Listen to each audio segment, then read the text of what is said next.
Sejam muito bem-vindos a mais uma aula que a gente vai trazer hoje. Uma aula bem objetiva, mas da mesma forma também bem detalhada, trazendo com segurança informações sobre o autismo e o TDAH hoje na prática, né? Falando na vida real, né? O que a gente convive com isso, eu como médico, né? Já há mais de 12 anos aí cuidando de autistas e TDAHs, e vamos trazer algumas informações bem práticas na nossa live de hoje, nossa aula, para a gente trazer informações bem interessantes sobre o autismo e o TDAH na prática. O que fazer na vida real com essas crianças, com esses jovens que apresentam esse tipo de transtorno do neurodesenvolvimento. Então, hoje a nossa aula vai ter esse objetivo inicial, né, que vai ser como ajudar de verdade, né, no dia a dia essas crianças, tá? Primeiramente, você que já tentou de tudo, né, e mesmo assim sente que nada funcionou, né? Então já tentou ali terapia, já tentou remédio, já fez um monte de coisa e às vezes nada funciona, às vezes algumas coisas funcionam, tem crianças que evoluem, mas tem situações às vezes são difíceis, né? E não somente crianças ali próprias, mas talvez alunos nas escolas, mas talvez parentes, né? Onde muitas coisas não estão muito certas, né? E o problema não é o esforço dos pais, das mães, dos professores, mas talvez a falta de direção.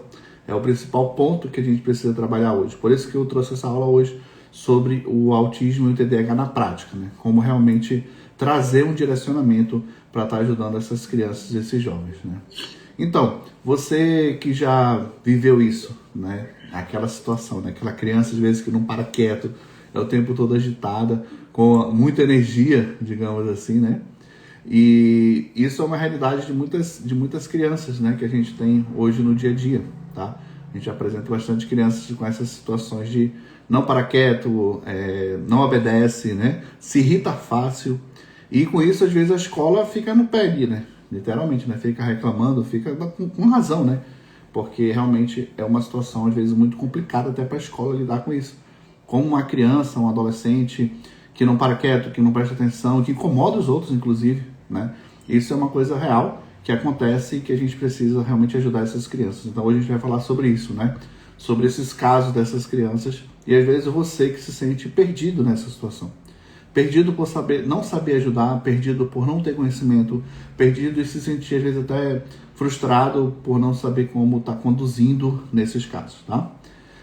Quem sou eu, tá? Só para quem ainda não me conhece, sou o Dr. João Mendonça, sou médico, sou pediatra e me especializei para cuidar de crianças atípicas e de jovens, né?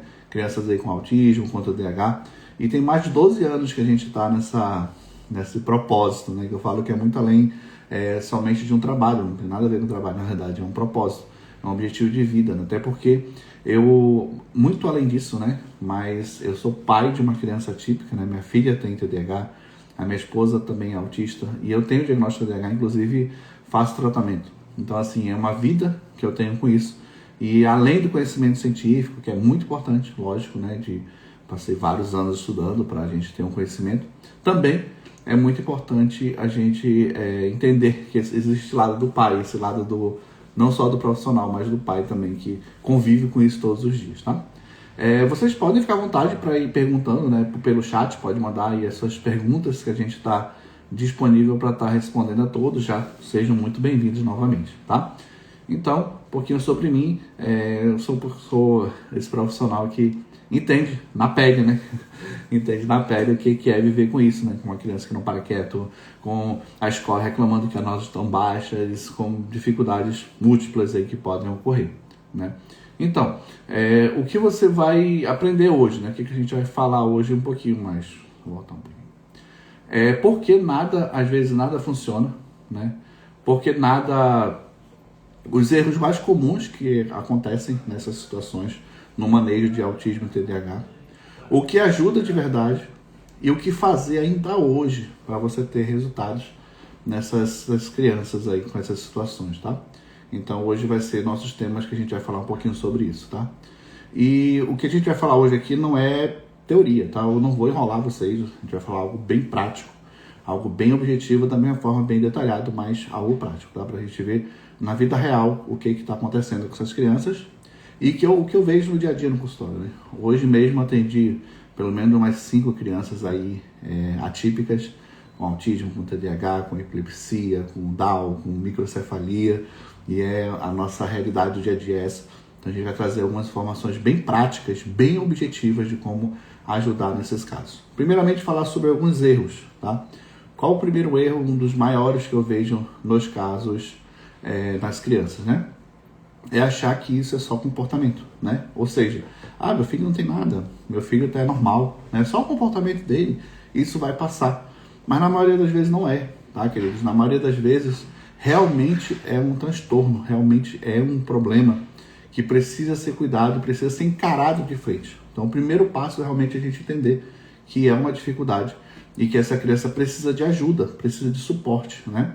E um dos maiores erros é você falar, né? Vou esperar o tempo dele, né? O cérebro, ele não espera, tá? Você precisa o quanto antes ajudar.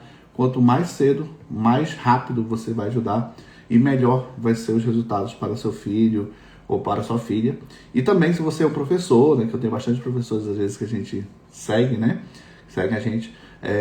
Isso é muito importante, você estar acionando essas famílias, né? Para, né? Tipo assim, realmente encher o saco ali para conseguir não perder esse tempo, né? O time do cérebro de uma criança é muito rápido, tá?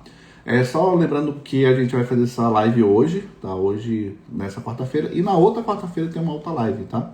Hoje a gente vai fazer uma live mais na prática, né? E na outra a gente vai trazer mais detalhado ainda esses pontos que a gente vai conversar hoje. Hoje é um pouquinho mais introdutório, na outra semana um pouco mais profundo. Pessoal, pode fazer as perguntas, tá? A gente vai estar respondendo todas elas aí no final, tá bom? Vai ser um prazer estar interagindo com todos vocês aí, uma a uma a gente vai responder, tá bom? Outro erro bem comum, né, que acontece bastante, é esperar que a criança faça o que ela ainda não consegue ou não sabe fazer, né? O que seria isso, né? Assim, às vezes a gente quer, né? Eu entendo, né? Que a gente quer, por exemplo, uma criança que não fala, a gente quer que ela fale, né? A gente às vezes se estressa, né, por não entender a comunicação dela. Às vezes, simplesmente, o que está acontecendo é que uma criança que tem essa situação, ela não consegue se comunicar. Então, ela precisa de ajuda, né? Você precisa, primeiramente, buscar essa ajuda para poder ajudar essa criança e, assim, entender a situação dela e fazer o diagnóstico, primeiramente, para depois progredir com os tratamentos terapêuticos que são muito importantes para ajudar ela, né? E com isso você traz para as famílias frustração, né? Aquele sentimento que, né, eu poderia fazer algo mais, eu não estou conseguindo. E realmente você pode fazer algo mais. O primeiro ponto é você não procrastinar, não deixar para lá. Né? Nem aquela história, deixa a vida me levar. Não. Vamos atrás, vamos procurar ajuda, né? Procurar um psicólogo, procurar um médico, procurar ajuda, tá? Para poder você realmente entender o que está acontecendo quando você tem esses erros, né? Quando você tem esses atrasos, quando você tem regressões, né? O que é regressão? Uma criança ali que está evoluindo, está falando, está andando e de repente volta para trás. Para de falar. Hoje eu atendi que no consultório uma criança nessa situação. Uma criança tinha 3 anos, né? Ela com 1 ano começou a falar, papá, mamãe, uma menina. E com 1 ano e meio parou de falar, né? Teve uma regressão. Isso chama muita atenção, né? Para transtornos do neurodesenvolvimento. Então, vamos ficar atento a essa situação. E, como eu falei, né? O tempo, ele é essencial nesse processo, tá? E o terceiro ponto, que é um erro também bem comum que acontece bastante, é a falta de consistência, né? O que seria consistência? Agora sim, já falando bem da prática. É você iniciar um processo e continuar nele, né? Ou seja, cada dia, às vezes as famílias, os professores, eles fazem coisas diferentes, né? Então, a rotina, a gente fala que é pilar do autismo e do TDAH, né? O que é um pilar? É uma estrutura que vai sustentar aquele tratamento, né? Hoje em dia, só para adiantar para vocês, a gente tem 3 pilares, né, principais, né? Um é a rotina, né? O segundo também tem a ver com um pouco com a rotina, que é a questão do sono. Um sono bem adequado faz muita diferença para uma criança. E o terceiro pilar é a questão da alimentação, né? Então, evitar alguns alimentos realmente que vão atrapalhar, alimentos ricos em açúcares, alimentos ricos em carboidratos, trigo, que são bem ruins também. Então, são 3 pilares, já vou adiantando para vocês. Como eu falei, hoje aqui é na prática, tá? Sem enrolação. Eu vou responder todas as perguntas, tá? Vocês estão perguntando, fiquem na live, que a gente vai responder daqui a pouquinho todas elas. A gente está só fazendo uma introdução sobre nossa temática de hoje, que é sobre autismo e TDAH na prática, tá bom? Então, o que realmente faz diferença, né? O que realmente funciona, né, nesse tratamento prático dessas crianças e jovens, né?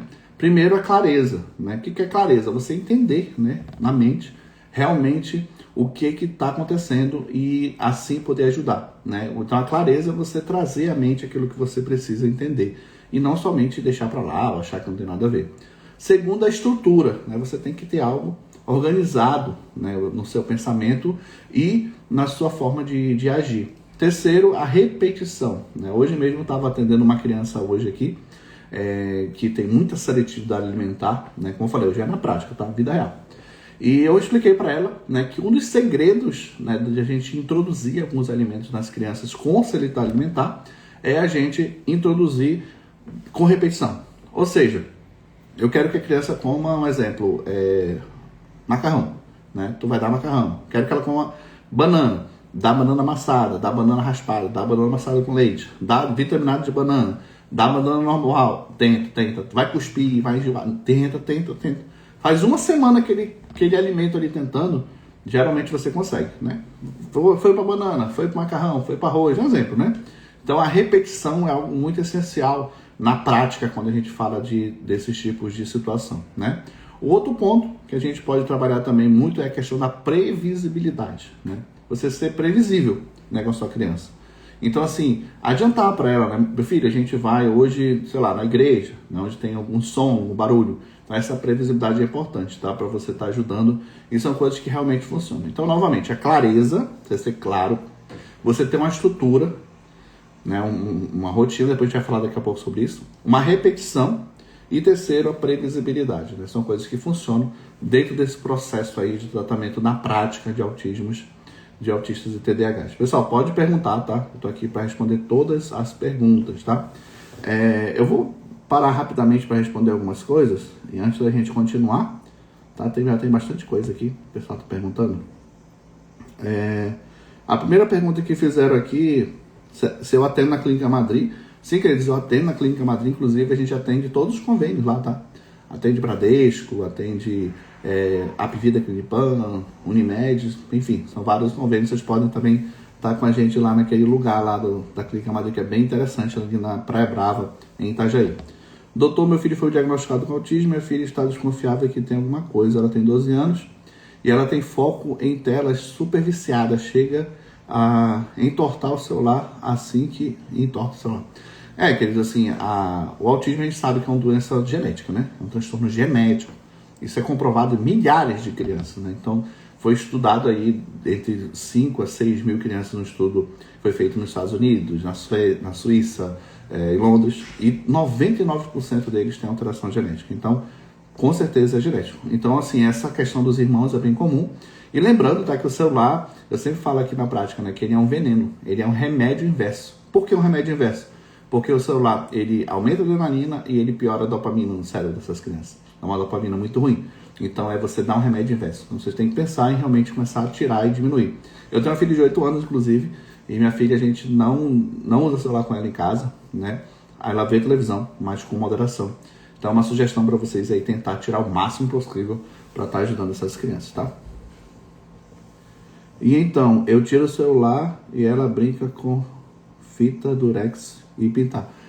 Exatamente isso. Sem o celular, a criança vai brincar, né? Vai recortar, vai pular, vai brincar de outras coisas que realmente quer para fazer quando criança, tá? Não gosta de ficar no meio das pessoas, o que fazer? Meu filho vai na PAI e está desenvolvendo bem. Assim, o comportamento social é uma das maiores dificuldades realmente com manejo, né? Quando a gente fala de autismo e TDAH, tá? E é muito importante você, durante o manejo, né, quando você fala, como eu estou falando agora há pouco, né, da clareza, da estrutura, da repetição, da previsibilidade, trabalhar essa questão da socialização, expondo a criança ao social, né? O que é isso? É levando para o parquinho, é levando realmente para uma igreja, é levando para um lugar onde tem a criança. Você vai expor ela, né? E você vai repetir isso aí, tá? Meus filhos nunca assumem os erros dele, põe a culpa em todo mundo, menos nele. Não sei como ajudar e ver com os erros dele. Ele veio falar com 9 anos e meu primo regrediu e fala com 3. Você tem que ver, tá? Esses comportamentos que são opositores, desafiadores, né? Podem ser muitos transtornos, inclusive o autismo, o TOD, né? Que é o transtorno opositor. E quando você tem regressão, fiquem atentos, tá? Porque ali regressão, na maioria das crianças você tem uma situação relacionada a algum transtorno de desenvolvimento e pode ser inclusive transtornos mais graves, né? Como síndromes que existem mais complexas, tá? Estão perguntando aqui por que alguns autistas têm problema com som alto, mas quando assiste televisão coloca no volume bem alto. É realmente interessante, né? O autista ele tem duas situações, né? Ele pode ouvir muito alto, né? Então ele tem uma capacidade auditiva mais aguçada, da mesma forma como ele pode ter uma capacidade auditiva mais, digamos assim, menor, né? Então lá no livro ele fala de hipo ou de hiperreatividade sensorial. E isso pode ser variável de fato, né? Uma hora você pode ter uma criança com uma hiperreatividade, né? Ou seja, sons, né? O barulho, o som tem várias variações, né? Então cada som é diferente. E também você pode ter uma hiporreatividade, né? Ou seja, aquela criança que ouve baixo. Então às vezes ela ouve baixo, mas o som incomoda. Por isso que ela vê a televisão alta, né? Porque ela não está conseguindo ouvir, porém determinados sons incomodam ela. Por exemplo, um liquidificador, uma máquina de lavar, um foguete, né? Enfim. Então ela pode ter essas duas situações. Inclusive, um dos exames praticamente obrigatório quando você tem atraso de fala, dificuldade relacionada à parte auditiva, é fazer o exame auditivo, né? Fazer uma audiometria, né? Tanto BERA, que é a audiometria do tronco cefálico, quanto uma audiometria normal. Tá bem interessante, né? Deixa eu respondendo aqui, senão tem bastante pergunta aqui pra gente responder. Aí a gente vai continuar a nossa aula, tá? Sobre a troca de clínica pelo convênio. É uma quebra de rotina muito dolorida para as crianças. Estamos tentando sair desse processo que está deixando aflito. O que podemos fazer, doutor? Realmente, como eu falei para vocês, é estrutura, né? Rotina, previsibilidade. Cara, tu quebrou tudo, né? Quebrou ali os pilares do tratamento do autismo, né? E assim, hoje em dia, dependendo da situação, você tem a questão do recurso judicial, né? Tem bastante advogados aí que ajudam, né, vocês a terem os direitos, né, devidos, né? Então vocês podem procurar ajuda, procurar laudos médicos mais elaborados que podem justificar você ter essa situação, né? Você que está entrando agora, seja bem-vindo, né? Hoje nós estamos falando sobre autismo e TDAH na prática, né? O que realmente faz diferença e ajuda essas crianças. Estou respondendo algumas perguntas e na sequência a gente já vai dar continuidade à aula, tá? A troca de clínica como eu falei, trocar de clínica você quebra a estrutura, quebra a repetição, quebra a clareza, então quebra tudo aí, né, da rotina de uma criança autista ou com TDAH. Minha filha tem TDAH e TOD e surta sempre, me xinga de tudo, a culpa é sempre minha, está aguardando pelo SUS. Queridos, o TOD, que é o transtorno opositor desafiador, é um grande desafio quando a gente fala de tratamento, né? Por quê? Infelizmente, nós não temos um remédio específico, né? Toma um remédio tal que vai curar teu TOD. Não existe ainda no mundo, até porque ainda está se estudando sobre a questão do TOD, né? Então, o TOD é muito comportamental. Então, o apoio ali psicológico, o apoio terapêutico, né? Fazer terapia mesmo é bem importante nesses casos, né? E existem outras possibilidades também, né, de tratamento que podem ser feitos. Mas o primeiro passo, aí, Elisiane, se quiser ficar com a gente na aula, a gente vai trazer umas informações bem interessantes aí, tá? De como ajudar também no TOD, tá? Também porque o autismo a gente tem uma coisa chamada de... eles são seletivos, né? Eles são restritos, eles são rígidos, né? Então essa rigidez cognitiva tem muito a ver ali com o TOD. Então assim, são estratégias que você pode utilizar também no TOD, né? Ter rotina, ter clareza, ter repetição e ter previsibilidade. Tá? Jesus, é muita pergunta. Vamos lá. É possível meu filho ter hiperfoco em compras? Ele ama uso de pelúcia e vive querendo sempre um novo. Hiperfoco, né, é um critério diagnóstico chamado de restrito e intenso. É aquela criança que gosta de uma coisa de forma intensa. A sugestão no hiperfoco é você não exagerar no hiperfoco, tá? Por exemplo, eu tenho crianças que têm aí hiperfoco em dinossauro, por exemplo. Aí a mãe bota roupa de dinossauro, camisa de dinossauro, desenho de dinossauro. O menino vira dinossauro. Chega aqui no consultório assim, ó. Entendeu? Então, assim, não fala por quê? Porque é o dinossauro, né? A culpa nem sempre é da criança. Às vezes a culpa é da família que está exagerando nesse hiperfoco, tá? Então tem que ter cuidado nos hiperfocos. Outra pergunta aqui, deixa eu ver. Primeiramente, é um prazer estar participando. Sou da NIP aqui e encaminhando os pacientes para você. Segurança na consulta. A mãe da Alice que você atendeu hoje estava elogiando, super feliz. Agradeço aí pela parceria, né? A gente sempre gosta muito aí de estar ajudando, né? Porque, como eu falei, é um propósito meu, né? doutor de remédio do meu filho, adolescente autista, o único médico que ajudou meu filho devido aos pensamentos ruins que ele tinha. Queridos, assim, infelizmente hoje nossos autistas adolescentes têm pensamentos difíceis, né?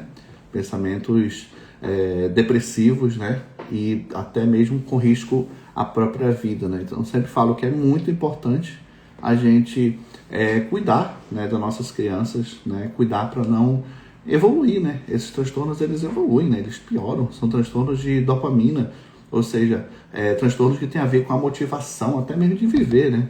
Então, a gente tem que ter muito cuidado, tá? De ajudar nossas crianças. Então, respondi algumas perguntas, vamos dar a continuidade das aulas. Podem ir perguntando aí, tá? Que a gente vai responder todas as perguntas hoje. Então, na prática, dando continuidade aqui no nosso slide, vocês estão no Instagram ali, não estão vendo, né? Mas quem está com a gente na nossa aula fechada está podendo acompanhar no slide também, tá? Na prática, o que a gente pode fazer? Rotina visual, né? O que seria a rotina visual? Você colocar a rotina da sua criança de forma visual. Ou seja, fazer um quadro, colocar na geladeira ali escrito. Por exemplo, assim, eu tenho uma filha, né? Minha filha é típica. A gente de manhã tem toda uma rotina, né? Ela acorda ali 6h45. Aí ela, de 7 às 7h15, 7h20, ela toma um café. Aí de 7h20 às 7h25 ela vai escovar o dente e vai vestir o tênis, né? 7h26 a gente vai e leva ela para a escola, né? Ou seja, é tudo cronometrado literalmente, tá? Então é muito importante ter essa rotina bem clara, né? De preferência visual e bem clara ali para estar ajudando essas crianças, né? Outro ponto na prática, regras simples e claras. Não adianta você estar inventando um monte de coisa, né? Igual você pegar uma criança pequena com 2, 3 anos e você falar para ela assim, não atravessa a rua, né? Ou então, meu filho, vem cá, né? Não faz isso. Não adianta. Você tem que ser simples e claro. Ela tá na beira da rua, para, volta. A gente vai falar depois sobre isso também, né? Você realmente saber mandar no seu filho, né? Infelizmente, a gente tem perdido muito essa autoridade, né? Como pais, né? E acha por ter um filho atípico, né? Por ter um filho com autismo, TDAH, você não deva estar, digamos assim, mandando nele mesmo, né? Você está realmente exercendo autoridade. Se você não exercer a sua autoridade, a sociedade vai exercer a sua autoridade. E vai ser um adulto sim, né? E vai precisar ou não de suporte maior na vida futura. Então a gente tem que criar nossos filhos para a vida, para o futuro, né? Aqui estão perguntando sobre a medicação para autismo, no caso do canabidiol. A gente vai já falar sobre medicação, tá? Mas adiantando um pouquinho sobre o canabidiol. O canabidiol é uma opção muito interessante, né? Tem muito estudo no mundo inteiro que está trabalhando com isso, principalmente estudo lá no país de Israel, falando exatamente sobre o quanto ele ajuda, né, no desenvolvimento intelectual, na questão do tratamento ali da ansiedade da criança, do comportamento e principalmente no ponto muito crucial no autismo, que é a questão do desenvolvimento da comunicação social, né, que é talvez o ponto mais difícil, né, do tratamento. A gente não tem um remédio específico para isso. Em algumas crianças o canabidiol ele ajuda bastante nesses casos, né? Lembrando que por ser um remédio psicotrópico, né, nem todo mundo vai, não é uma coisa 100%, né? Então alguns dá certo, cerca de 10% não dá certo, infelizmente. Mas a grande maioria dá certo, então é bem legal e é bem possível ajudar assim, essas crianças com canabidiol, tá bom? Vamos continuar.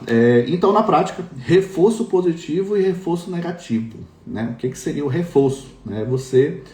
Vou dar um exemplo aqui, fora da medicina, eu sempre falo sobre isso, que é interessante explicar sobre isso. Sobre, por exemplo, o que é o reforço positivo, né? Um cachorro, né? Um exemplo aqui. Ele pega, você vai e dá para ele senta, aí vai ensinando para ele, né? Como é que você ensina ele? Você vai e dá uma bolachinha, você dá um ossinho para ele comer, você dá um reforço positivo naquele comportamento. Então, assim, uma criança você pode também fazer algo parecido. Você pode também trazer para ela um reforço positivo, um elogio, você pode trazer alguma coisa de afeto a partir do momento que ela atinge aquele objetivo. Mas, pelo amor de Deus, não vamos dar celular para ela de reforço positivo. Aí não adianta nada, né? Aí é um caos, né? Não é isso, tá? Boa noite para vocês que estão chegando aí, sejam bem-vindos. Hoje nossa aula é sobre autismo e TDAH na prática, o que fazer na vida real, tá bom? Vamos dar continuidade. Então, reforço positivo, né? O reforço negativo. Antigamente o pessoal falava reforço negativo de castigo, né? Mas assim, esse castigo, né, tem que ter assim, cuidado, né? Também não pode também ser exagerado. Mas você restringir a criança de algumas coisas, você pode fazer isso, né? Por exemplo, um uso de televisão, né? Bora supor, minha filha hoje ela assiste de 1 a 2 horas por dia de televisão. Se ela fizer uma coisa errada, a gente faz um reforço negativo, tirando a televisão, tá? Como eu falei, o famoso castigo de antigamente, né? Ah, doutor, posso bater no meu filho como reforço negativo? Não é indicado, tá? Hoje, os estudos mostram que não é indicado você bater, não é um caminho bom, tá? Mas existem outras possibilidades de você fazer esse reforço negativo, tá? Ambientes ajustados com espaços e objetos de apoio. Isso é bem interessante, tá? Você ter um local onde você vai ser um apoio para aquela criança, tá? Um lugar ali de apoio. O que é um lugar de apoio? Por exemplo, um quarto, né? Um quarto é um lugar de apoio. Você pode pegar a criança quando ela entrar numa crise e levar ela para aquele quarto, onde ela vai ter aquele lugar de apoio. Você pode ter um objeto de apoio. Você pode ter um ursinho, você pode ter um pano, né? Não tem problema você ter um paninho ali, onde aquela criança já tem aquele apoio. E quando ela entra nessas crises, nessas dificuldades, ela vai estar naquele pano, digamos assim, naquele lugar de apoio para essa criança, tá? Então, voltando aí, ter rotina, né? Novamente falando de rotina, é muito importante, previsível, regras simples e claras, reforço positivo, reforço negativo e ambientes ajustados e objetos de apoio. Então, na prática, são esses itens, tá? Pergunta. Doutor, minha filha tem 12 anos, ela não tem noção de higiene do próprio corpo. Se eu não mandar, ela não faz nada que peça na hora, somente no tempo dela por ser autismo. Olha, queridos, a gente tem que observar também, né? Infelizmente, existem crianças e adolescentes, né? Que como você vai criando uma rotina errada, né? Você vai criando um hábito errado com o passar do tempo. Então você tem que aprender a corrigir esses hábitos, né? É igual, por exemplo, assim, tem crianças às vezes que só reagem no grito. Ah, meu filho só faz as coisas se eu gritar com ele. Lógico, você acostumou ele naquilo. Então você precisa tirar esse hábito, né? E corrigir esses padrões, né? Para você ter uma boa abordagem, tá? É o mesmo processo que eu falei, né? Você criar uma rotina, né, dessa questão do uso do banheiro, você criar regras, escrever regras no banheiro ali, botar regra assim, assim, assim, assim, fazer um reforço positivo, quando ela fizer o jeito certo, recompensar, fazer um reforço negativo. Então, assim, tá bem alinhado com isso aí mesmo, tá? Mas o fato da criança ser autista, ter TDAH, não justifica ela ter comportamentos assim tão ruins, digamos assim, né? Então você precisa trabalhar isso aí, tá? E os ambientes ajustados, né, de acordo com a necessidade daquela criança. Vamos dar continuidade, tá? E na escola, né, que é hoje um gargalo bem grande das nossas crianças, jovens, adolescentes, na escola, infelizmente, nós temos uma dificuldade bem grande, né, por falta de conhecimento mesmo, né? A gente vê quanto mais longe, assim, né, quanto mais digamos assim, pro interior, mais a gente vê falta de conhecimento, né, sobre o autismo, sobre o TDAH, e também nas cidades grandes, né? Nossos professores, nossos pedagogos têm que estudar um pouquinho mais sobre o tema, porque é uma coisa que precisa de ajuda mesmo, tá? Lembrando, pessoal, quarta-feira que vem a gente tem uma outra aula, tá? Né, que vai falar sobre também esse tema, autismo e TDAH na prática, tá? A gente tem uma pegada um pouco mais para o autismo, na semana que vem a gente vai um pouco mais para o TDAH, tá bom? Mas vale para todo mundo essas informações aí, tá? Então é muito importante na escola. Primeiro, PEI, né? O que é o PEI? O PEI é o Plano Educacional Individualizado, né? O PEI, só para vocês terem uma ideia, existe um documento no governo, no Ministério da Educação, que orienta as escolas a fazer o PEI, né? E é uma obrigação da escola fazer o PEI, né? Tanto de autista quanto de TDAH, quanto de dislexia. Por quê? É um documento que vai orientar como é que você vai agir naquela criança. Como é que vão ser as provas adaptadas, se vai ter professor 2, se não vai ter. Inclusive, a última atualização que a gente teve da legislação, ela define que quem define o professor auxiliar nem é o médico, é a escola através do PEI, ou ele usa outro termo lá, que é a mesma coisa que o PEI. Então, assim, é muito importante vocês cobrarem da escola, vamos fazer o PEI do meu filho, eu preciso do Plano Educacional Individualizado, PEI, P-E-I. Então, exijam isso das escolas, exijam isso. Ah, doutor, meu filho estuda escola particular. Exige da escola, é a mesma legislação. É a Lei de Diretrizes e Bases da Educação Brasileira, tanto faz particular ou público. Você precisa exigir deles que seja feito dessa forma, tá? E faça esse PEI aí. Professor de apoio, nos casos dos autistas, né, todos eles, independente do nível, têm direito a um professor de apoio, tá? E nos TDAH fica facultado aí a escola definir em relação, como eu falei, do PEI, né? Então você precisa definir com a escola isso. Mas o professor de apoio é muito importante, né? Principalmente a gente tem casos bem graves, né? Onde até mesmo a segurança da criança e a segurança ali dos colegas você precisa desse professor de apoio, tá? Vamos responder as perguntas, senão a gente se perde aqui, tá? O diagnóstico pode mudar após sessão de neurofeedback? Tá, boa pergunta. O neurofeedback, só para vocês ficarem cientes, né, é um tipo de tratamento que ele treina o cérebro e corrige disfunções neurais, tá? Então, assim, dependendo da situação, tem crianças e jovens que sim, que elas conseguem, inclusive, sair, digamos assim, dos sinais e sintomas dos espectros, tanto de autismo quanto de TDAH. Não é uma regra, a gente sempre explica, o autismo e o TDAH é genético, não cura, não existe cura para eles dois ainda, né? Mas você tem uma melhora muito expressiva, inclusive com crianças onde você consegue tirar, né, os medicamentos, tirar a necessidade, inclusive, do laudo, tá? Então é um procedimento muito legal, né, que vale a pena realmente quem tem a possibilidade, né, de fazer, ajuda muito, né, a fazer essa modulação do cérebro dessas crianças, desses jovens, e assim melhorar bastante em vários aspectos, da atenção, do foco, na memória, na hiperatividade, na parte social, na parte dos comportamentos opositores. Então tem bastante coisa legal que o neurofeedback pode fazer e que vale a pena, quando bem indicado, ser um dos tratamentos dessas crianças, tá? Perguntaram aqui... doutor, suplemento para autismo, o que o senhor indica? Tipo magnésio. Queridos, em relação à questão desse suplementação de vitaminas, o primeiro passo, né, você pode sim fazer o que a gente chama de boost, né? Você pode fazer um combo ali de vitaminas e dar para uma criança inicialmente. Mas o ideal mesmo é você fazer, dosar, né? Por exemplo, assim, o magnésio, como ele perguntou, é uma vitamina essencial. Eu tenho várias crianças que são super agitadas, super difíceis, e é magnésio errado, né? Só que o magnésio, existem 3 tipos de magnésio. Tem magnésio que é para o sono, tem magnésio que é para foco e tem magnésio que é para cognição. Então você precisa saber quanto é que está esse magnésio no sangue da criança e fazer a correção adequada, tá? E assim vai, vitamina B12 tem que estar pelo menos acima de 600, vitamina D pelo menos acima de 40, né? Tem o ácido folínico agora, que é a questão ali da vitamina B9 também, que é uma coisa que precisa ser ajustada em algumas crianças. Então realmente é muito importante fazer correção e suplementar vitaminas, tá? E na prática, assim, dos pacientes que a gente acompanha, pelo menos 90% tem um probleminha de vitamina. É uma coisa muito, muito comum, tá? Então, vale muito a pena a gente suplementar sim e ajuda muito, faz muita diferença. Tem crianças aí que uma melhora é de 70% só com vitamina. Então, é uma coisa bem, bem legal e bem real, tá? Bastante coisa. Estou amado.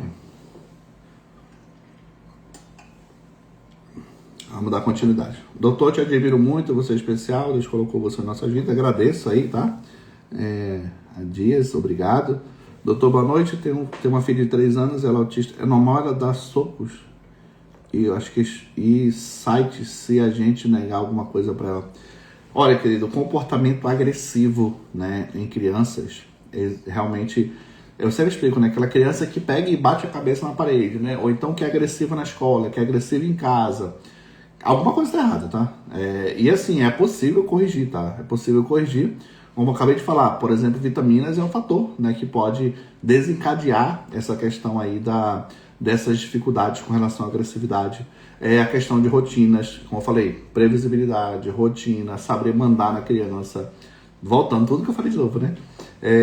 Alimentação adequada, vitamina adequada e até mesmo medicamentos, tá? Então, assim, a agressividade excessiva, irritabilidade excessiva, agitação excessiva, falta de foco, são indicações sim de pensar em medicamentos, tá?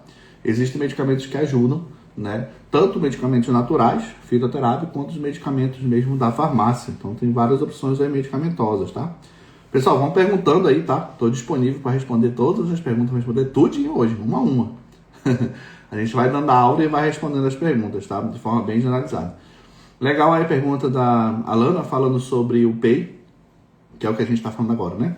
Doutor, sobre o PEI, basta os pais pedirem ou precisa uma carta de terapeutas ou do médico?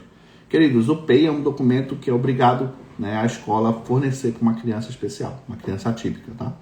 Então vocês podem solicitar, vocês mesmos, né, a própria família, chegar na escola, né, e solicitar. Deixa eu só ver aqui o negócio, eu acredito que até tem uma... Deixa eu ver aqui, uma legislação sobre o PEI.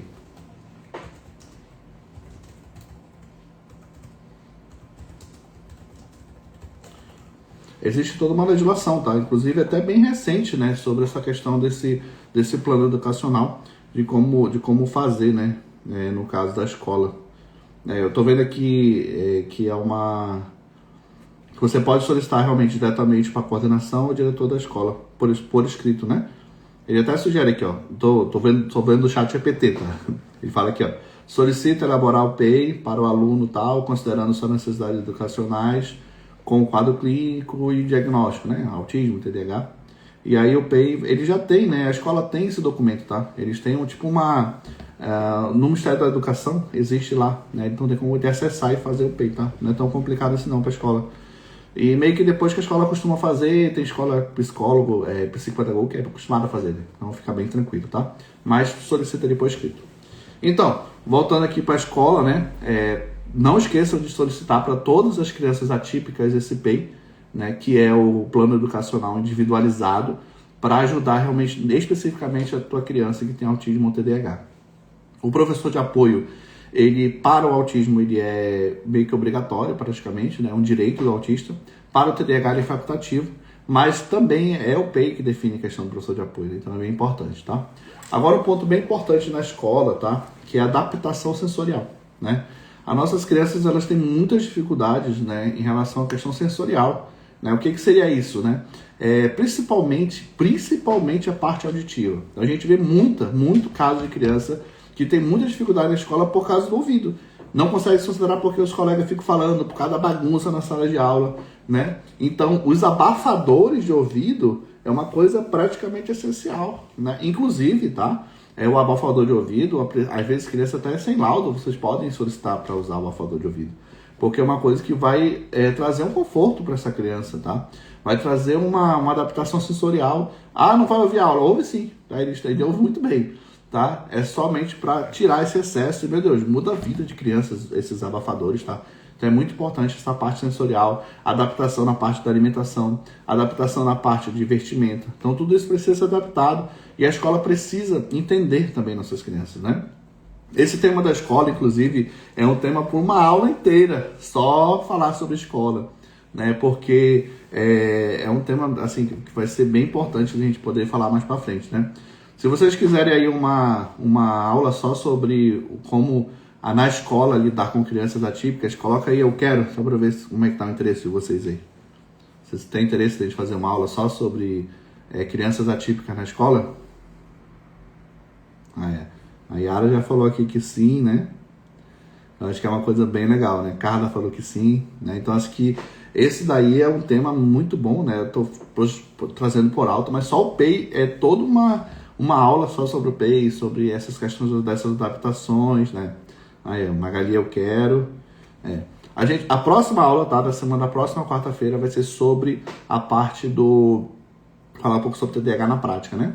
E aí depois a gente pode programar para fazer uma aula só sobre crianças, sobre esses transtornos na escola e como lidar, tá bom? O pessoal todo falando que quer, eu quero. Vamos fazer essa aula aí, tá? Só voltando aqui às perguntas, a gente está ainda na prática, na escola, o que fazer, tá? Sara Rodrigues. Pensando que é um fator genético, como faço para ser diagnosticada também? Olha, queridos, o diagnóstico é bem comum, né? Você, mãe, pai, irmão, filho, primo, sobrinha, ter também o autismo, tá? Ter essa genética. O diagnóstico do autismo, ele é feito através de... são critérios diagnósticos, né? A gente pode conversar sobre isso também em uma outra aula. Mas esses critérios, eles podem ser avaliados tanto pelo médico, especialista em autismo, quanto por um profissional com neuropsicólogo ou psicólogo que tenha essa formação. Também tem os neuropsicopedagogos também que se formam, também que conseguem fazer esses testes e definir. Lembrando que o diagnóstico, ele é médico, né? Então, os outros colegas ajudam demais, psicólogos, psicopedagogos, mas no final da conta, quem bate o martelo é o médico, tá? Que define se tem ou se não tem esse transtorno. Doutor, meu filho é autista nível 2, ele tem estereotipia com as mãos quando fala, é normal? A estereotipia é uma forma, tá? Da criança se autorregular. Ou seja, é uma forma dela própria se entender e, digamos assim, extravasar, né? Quando ela tá ali, né? É estereotipia, e só que tem que diferenciar a estereotipia do tique motor, tá? Qual é a diferença, assim, bem rápido, tá? O tique motor, você não tem controle sobre ele. Então, por exemplo, um tique assim, tá aqui assim, né? Aí, para de mexer, quieto, ele não consegue mexer, ele não consegue parar. Esse é o tique, né? Com mais de um ano, tendo vocal e motor, você chama de síndrome de Tourette, né? Isso é uma outra história, tá? Então, o tique motor, você não tem controle sobre ele. A estereotipia, geralmente a criança tem controle, né? Quer ver? A gente é cheio de estereotipia, né? Por exemplo, balançar a perninha, né? Ficar se balançando, né? Para de se mexer, aí você consegue se parar. Então, isso é uma estereotipia. A estereotipia, doutor, tem como tratar? Tem, tá? Mas a gente costuma tratar, geralmente, as estereotipias quando elas são tiques. Aí, realmente, é interessante tratar. Mas a estereotipia em si é uma forma daquela criança se adaptar e conseguir extravasar naquele momento, aquela situação, tá? Doutor, meu filho é autista nível 2. Já falei. O senhor atende pela Unimed? Sim, eu atendo pela Unimed, tá? Se quiser mandar o direct ali, a gente explica para vocês onde que a gente consegue dar esse suporte. Tanto online quanto presencial. A gente atende pela Unimed. O pessoal falando que quer aula ali sobre autismo na escola, né? Doutor, boa noite. Nosso médico abençoado. É um prazer aí, tá ajudando, tá? Queridos, sejam bem-vindos, vocês que estão entrando aí na live. Hoje a nossa aula sobre autismo e TDAH na prática, o que resolver na vida real sem enrolação. É a nossa aula de hoje, tá bom? Vocês estou aberto para as perguntas, tá? Podem perguntando aí, a gente está respondendo todas as perguntas, né? Aproveitem, qualquer uma pergunta a gente vai estar respondendo e estar explicando. Nesse ponto agora nós estamos falando um pouquinho sobre, na prática, na escola, né? O que fazer, como agir, como ajudar essas crianças na escola, tá? Perguntaram aqui, vamos lá. Sobre a criança, parece que está sempre desligada do assunto. Quando não demonstra interesse, parece que está longe. Chamamos vezes a atenção e parece que não está atenta. Olha, essa pergunta é bem interessante aí que fizeram, né? Existe um transtorno neurológico chamado síndrome de ausência, né? O que seria a síndrome de ausência? É aquela criança que ela está ali, mas é como se ela não estivesse ali. Ela está ali, está lá. Porém, né, só uma observação, geralmente na síndrome de ausência você tem perda da consciência, tá? Ela não está consciente daquela situação. E aí tu chama, tu balança, ela não volta, digamos assim, entre aspas, né? Doutor, pode ser um TDAH brabo aí, grave? Pode ser, tá? Mas também pode ser uma epilepsia, tá? Então, assim, fiquem atentos nessas crises de ausência, tá? Porque elas realmente são importantes para a gente, diagnóstico diferencial, né? Ali do autismo, do TDAH, ser uma epilepsia. E é tratável, inclusive, tá? Se for crise de ausência. Pessoal que vão entrando aí, nossa aula sobre autismo e TDAH na prática, tá? As perguntas continuam abertas, pode perguntando, a gente vai perguntando. Nossa aula hoje tem duração aproximadamente de 1 hora, né? E aí semana que vem tem aula de novo, tá? Quarta-feira às 20 horas é nós de novo na aula sobre autismo e TDAH na prática, tá bom? Inclusive já dou um spoiler para vocês que em breve teremos um livro, tá? Sobre esse tema, que vai ser bem interessante. Em relação à questão eu estava falando sobre na escola, né? Que é ajudar na prática na escola. Pode perguntar, tá? Estou aqui disponível para responder. O PEI, que é o Plano Educacional Individualizado, que vocês devem cobrar e é obrigação da escola fazer. Um professor de apoio, se necessário. Nos casos, todos os autistas eles têm esse direito ao professor de apoio. E também você tem a questão ali do TDAH, das dificuldades escolares, também pode ter um apoio. Juntamente com o PEI, você pode avaliar essa questão ali do professor de apoio. Sejam bem-vindos, tá? Boa noite também para vocês. Vamos responder todas as perguntas, tá? Podem perguntar que a gente vai responder todas as perguntas. Podem perguntando aí que eu vou já responder.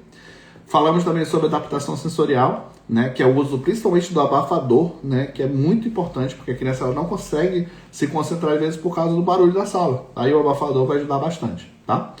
E por fim nesse tema, nesse momento, né? Vou falar sobre a questão da comunicação direta, né? O que seria uma comunicação direta? É como eu já falei lá anteriormente, é você saber mandar na criança, até mesmo no ambiente escolar, tá? Então a gente sempre fala, né, que não que você seja rude, né? Mas você tem que ser, de certa forma, firme, né? Como professor, como orientador, você precisa realmente chegar e falar realmente de forma firme, né? Ter uma opinião, porque senão essas crianças, né, elas acabam meio que dominando a gente, né?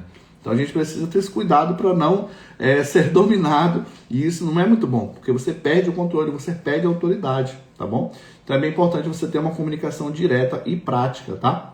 Pessoal que estão entrando agora, tá? Só fazer um resumo rapidinho do que a gente já falou aqui, né? Sobre crianças, né, que não para quieto, que não obedece, que se irrita, escola reclamando, né? Falei um pouquinho sobre a minha formação, né, que tem mais de 12 anos que ajuda as crianças com essa situação, que é um propósito meu de vida, tá? E é muito importante entender os erros, né? Achar que é no tempo dele, não. Você precisa ajudar o quanto antes a sua criança, tá? Seu adolescente, seu jovem. Esperar que a criança faça o que ela não consegue fazer. A frustração é uma coisa bem comum das famílias e precisa ser entendido essa frustração, mas você pode sim ajudar através de conhecimento. Só de você estar aqui já um aumento de conhecimento já vai ajudar bastante, tá? A questão da consciência. Falei muito sobre a rotina. Você criar a rotina, você ser previsível, ter clareza, ter estrutura, repetir, né, aquelas questões. Até mesmo falei sobre a questão da seletividade alimentar, que a repetição ela ajuda bastante, né? E falamos na prática, né? Rotina visual, escrita, né? Você escrever ali na geladeira, no banheiro, como é que vai ser a rotina. Regras claras e simples. Reforço positivo, quando a criança fizer uma coisa legal, você trazer um reforço positivo. Reforço negativo nos comportamentos ruins. Trazer um ambiente ajustado, com locais de conforto para aquela criança e objetos de apoio. E, por fim, falando da escola agora, sobre o PEI, né, que você deve cobrar da escola. O professor de apoio, né, que é importante em alguns casos, até pela segurança da própria criança. Adaptação sensorial, principalmente com abafadoras de ouvido. E ter uma comunicação direta, tá? Então, resumindo o que a gente falou agora, tá? Vamos lá responder o povo aqui. Doutor, você atende adulto ou somente crianças? Estou desconfiada que sou autista também, me identifico muito com isso. Sim, queridos, a minha formação, além de pediatra, né? A gente tem essa formação também para o espectro autista mesmo, né? E ajudamos várias crianças aí e também vários adultos, tá? A gente ajuda sim os adultos, inclusive faz diagnóstico, faz o tratamento. Então, se precisar, me chama ali no direct, tá bom? Olá, boa noite, TDAH, toma Ritalina até quantos anos? Tá, em relação à Ritalina, tá? A Ritalina é o metilfenidato, é um medicamento que ele é utilizado para TDAH. Ah, doutor, ele tem eficácia? Tem eficácia sim, tá? Qual o problema da Ritalina? Efeitos colaterais, tá? É um medicamento que ele gera dependência, não uma dependência, digamos assim, de vício, tá? Até que, digamos assim, que é por aí, mas uma dependência de performance. Como assim? A pessoa que toma a Ritalina tem a performance. A pessoa que não toma, não tem a performance. Então, basicamente é isso. Até quantos anos? Infelizmente, se for pelo caminho do remédio, não tem fim, tá? É um tratamento que você vai ficar tomando. Até aparecer outro. Infelizmente. Remédio é assim, né? E a Ritalina tem um grande efeito colateral triste, né? Que é a questão de algumas crianças e jovens abrirem quadros depressivos. Então, tem que ficar muito ligado aí, né? Doutor, boa noite. Em questão de rigidez, como o professor deve agir? Sim. A rigidez, né, principalmente a rigidez cognitiva, quando você fala de autismo, ou em outros transtornos como o TOD, né, que é aquela criança opositora, que desafia, que não aceita regra, né? O primeiro ponto é você ter essa empatia, né? Que nem eu falo, né? Primeiro você vai entender a situação, né, de preferência ficar abaixado ao nível da criança, no olho da criança, entendeu? Segundo, você vai ter que, de certa forma, concordar com ela, tá? Para poder você conseguir entender o processo. Terceiro, você vai contornar a situação, né? Através do quê? De técnicas, principalmente de reforço positivo e de mando, né? Você realmente ter autoridade, né? Não baixar a bola, que é pior. Então você realmente, mas sem gritar, né? Só você realmente manter ali a tua postura, né? E por fim você vai conseguir realmente resolver essa situação dentro do comportamento opositor e rígido de uma criança. Mas tudo baseado muito em conhecimento, né? Então você realmente precisa estudar, como a gente está fazendo aqui, né? A gente está estudando, vocês estão aprendendo. Depois vocês voltam na live e vê as outras coisas que a gente já falou. Que são questões práticas que fazem diferença no dia a dia, tá bom? Pessoal ali do nosso grupo fechado, vocês têm mais uma pergunta aí? Já estamos indo para o finalzinho da nossa live, né? Estamos nas últimas slides já para a gente finalizar. E vamos continuar. Quanto à estereotipia, minha filha bate muito usamos babador nela, porém ela tem bons dias pra cá, tem começado a morder o babador. Pedimos para parar, consegue ficar e volta. Como lidar? Olha, queridos, a agressividade, ela é um problema bem grande, né? Quando a gente fala aí de crianças atípicas, tá? E na maioria das vezes, né? Infelizmente, a gente precisa medicar, tá? E quando você tem uma criança muito agressiva, muito irritada, a medicação, ela faz diferença, sim. Inclusive, acredito que esse é o nosso próximo ponto aqui, falar sobre a medicação. E ela faz diferença, né, nas crianças que apresentam esses transtornos. É lógico, né, que muito bem conversado, né, porque todas as medicações elas podem ter efeitos colaterais, inclusive efeitos colaterais bem graves, então precisa ser muito bem conversado, né? E se muito bem indicada a medicação, meu Deus, assim, faz muita diferença. Existem várias possibilidades de tratamento, várias terapias, mas se você souber indicar corretamente a medicação, vale muito a pena para essas crianças, tá? Então a medicação, na grande maioria das vezes, né, ela não é necessária, né? Hoje mesmo, acho que eu atendi umas 10 crianças, 1 ou 2 só que vai ter que tomar remédio. A grande maioria você precisa tratar, né, principalmente quando você fala de autismo e TDAH, por ser transtornos muito relacionados ao comportamento, fazer terapia, né, psicólogo, fonoaudiólogo, terapeuta ocupacional, fazer intervenções, como a gente já falou ali, como neurofeedback, que são intervenções que não são tão agressivas assim para o cérebro. E, em último caso, realmente, quando não tem jeito nenhum, a gente pensa na medicação, tá? Mas é uma opção. E quando bem indicada, ela ajuda, né, bastante nesses casos específicos, né, onde você já tentou de tudo ali e nada tem resolvido, né? Mas voltando ali para a questão ali da agressividade, da estereotipia, né? É a mesma ideia, tá?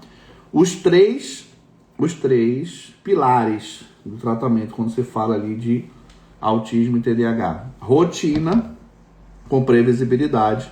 Segundo, alimentação adequada. E terceiro, sono adequado.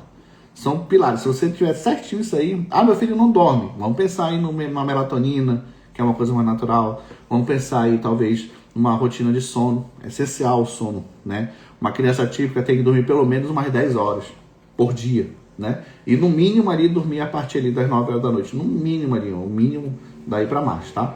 Porque você consegue, o sono ele vai fazer toda uma limpeza no cérebro da criança de coisas que são ruins, né? E vai ajudar bastante, tá? Doutor, é verdade que a criança pode tomar risperidona somente até os 6 anos? Não é verdade, tá? Risperidona pode ser usada para adulto, tem bastante adulto que a gente usa risperidona, né? Em todas as idades, não é até 6 anos não, tá? Inclusive, o que acontece com a risperidona é porque a partir de 5 para 6 anos, a gente tem um remédio chamado aripiprazol, que ele acaba sendo melhor, é uma risperidona melhorada. Então, às vezes, geralmente a gente pode tentar fazer essa troca. Mas quando se fala de agressividade, a risperidona é melhor, tá? Ela é melhor que a aripiprazol. Ela tem efeitos melhores. Então, mas em casos ali de crianças que estão ficando muito obesas, a gente começa a pensar na possibilidade de trocar, né, a risperidona por outros remédios quando chega nessa idade, tá? Mas é mais por aí. Queridos, aí que estão na nossa live aí, nós temos bastante pessoas aí online. No nosso grupo fechado ali, a Carla, a Gabi, Magali, Maria. Queridos, vocês têm uma pergunta? Já está finalizando aqui a nossa live de hoje. Lembrando que quarta-feira que vem vai ter de novo, tá? No mesmo horário, às 20 horas, a gente vai ter uma nova live. Quem quiser estar no nosso grupo ali fechado, tem bastante coisas legais ali que são compartilhadas, são vídeos nossos, né? E é um prazer estar com todos. Eu já vou aqui me despedindo, né, do nosso grupo, né, ali fechado, tá? Já indo para a última parte, né, que seria o resumo, né, dessa nossa aula de hoje, que foi algo muito legal. Ainda dá tempo do pessoal aí do Instagram fazer as perguntas, tá? Vão perguntando, né, que eu vou já responder todos. Estou só me despedindo ali da galera ali do nosso grupo seleto. E aí o pessoal do Instagram aí vão perguntando que a gente vai respondendo, tá? Então, resumindo, tá, o pessoal aí do grupo, não é culpa sua, né? Mas a gente precisa de direção, a gente precisa de caminho, a gente precisa de um norte correto, né, de como ajudar nossas crianças atípicas, né? E hoje o nosso objetivo foi só esse, né? A gente não está aqui para vender curso, nada disso, tá? Eu estou aqui somente para compartilhar conhecimento com vocês e cada vez mais trazer o que a gente tem visto na prática, tem visto na vida real dessas crianças, tá? Então a galera aí do grupo, um prazer. Eu vou continuar aqui no Instagram. Daqui a pouquinho a gente também já finaliza aqui no Instagram, tá? Tchau, tchau, pessoal do grupo. No Instagram a gente continua. Tchau. Vamos voltar aqui para o Instagram. Queridos do Instagram, vamos lá, vamos voltar para cá. Eu estava aqui na pergunta sobre a risperidona ser até 6 anos, tá? Vamos dar continuidade? Então, hoje falamos muito sobre a questão aí do TDAH, do autismo na prática, o que fazer nesses casos, né? Lembrando que eu acho que a palavra-chave é rotina, rotina, previsibilidade bem definida, né? Então, perguntaram aqui, ó, questão de intervenção precoce com bebê de 1 ano e 5 meses, investigação de autismo. Pode ou não chegar a ter autismo? Olha, o autismo, como eu já falei para vocês anteriormente, ele é um transtorno genético, tá? Então, existe o transtorno genético e, às vezes, alguns casos, né, cerca de 30%, você tem que ter um fator ambiental para gerar aquele autismo, né? Então, digamos assim, que a criança ela pode ter uma predisposição a ter o autismo. E aí, quando você faz a intervenção precoce, você corrige esses ambientes, essas situações neurais, faz uma neuroplasticidade e realmente aquela criança pode não ter o diagnóstico, né? Ou seja, não ter ainda os critérios suficientes para o diagnóstico do transtorno do espectro autista. Acontece bastante, não é muito, tá? Cerca de 10% das crianças que eu acompanho, elas têm essa característica, né? De a gente pegar bem pequenininho, não ter os critérios do autismo, fazer intervenção precoce e depois não ter ainda o critério do autismo e não pegar laudo, tá? Acontece. Infelizmente é a exceção. É muito raro acontecer isso. Mas é possível, tá? Desde que você trate bem cedinho, né? O meu recorde de diagnóstico aqui foi com 9 meses, né? Uma criança classicamente autista com 9 meses. A gente diagnosticou. Esse caso a gente fez a intervenção precoce e mesmo assim depois pegou laudo, né? Mas quando pegou laudo, já pegou o laudo nível 1, tá tendo uma vida bem melhor, tá? Como fazer para participar do grupo fechado? Aliana, manda para mim um direct que eu te mando o link do grupo. A gente tem um grupo do WhatsApp fechado, aí eu te mando o link. Esse não tem custo nenhum, tá? Só mandar que eu já te mando ali no direct. Pode mandar um ele. Venvance deu reação. Qual a próxima opção? Boa pergunta. O Venvance, hoje em dia, quando a gente fala de tratamento ali para TDAH no Brasil, né? A gente tem 3 moléculas principais, né? Uma é o Venvance, é uma molécula bem interessante, né? Mas, inclusive, é a mais top, digamos assim, né? É a melhor e é com o melhor resultado. Segundo, a gente tem a Ritalina, que é o metilfenidato, e tem várias Ritalinas, tem Concerta, Concive, Ritalina LA, enfim, tem várias Ritalinas. E elas têm a variação de tempo. A Ritalina normal, digamos assim, ela dura em média 4 horas, o Concerta em média 10 a 12 horas, e a Ritalina LA em média de 8 a 10 horas, não depende da forma como ela é feita, né? O Concerta é uma opção muito boa de Ritalina, né? Porque ele tem uma liberação mais homogênea durante o dia. E a gente tem também a atomoxetina, que é o famoso Atento, que é um medicamento um pouco mais novo, tá? E ele é bem bom também, tá? Mas ele, digamos assim, que ele é mais fraco, né? Porque ele vai trabalhar mais na parte da adrenalina, né? Na noradrenalina, sendo mais claro no cérebro, tá? Então, é uma opção também, tá bom? Como é diagnosticado o TDAH e o autismo no adulto? Tanto no adulto quanto na criança, são escalas diagnósticas. A gente tem uma coisa chamada DSM-5, que é uma escala que ela foi feita nos Estados Unidos pela Associação Americana de Psiquiatria, e é que a gente utiliza no mundo todo, inclusive no Brasil. No TDAH, são 9 critérios relacionados à desatenção e 9 critérios relacionados à hiperatividade. Precisa ter 6 de 9 para ser TDAH desatento e 6 de 9 para ser TDAH hiperativo, né? Sendo que pode ser um ou outro, tá? Não necessariamente os dois, né?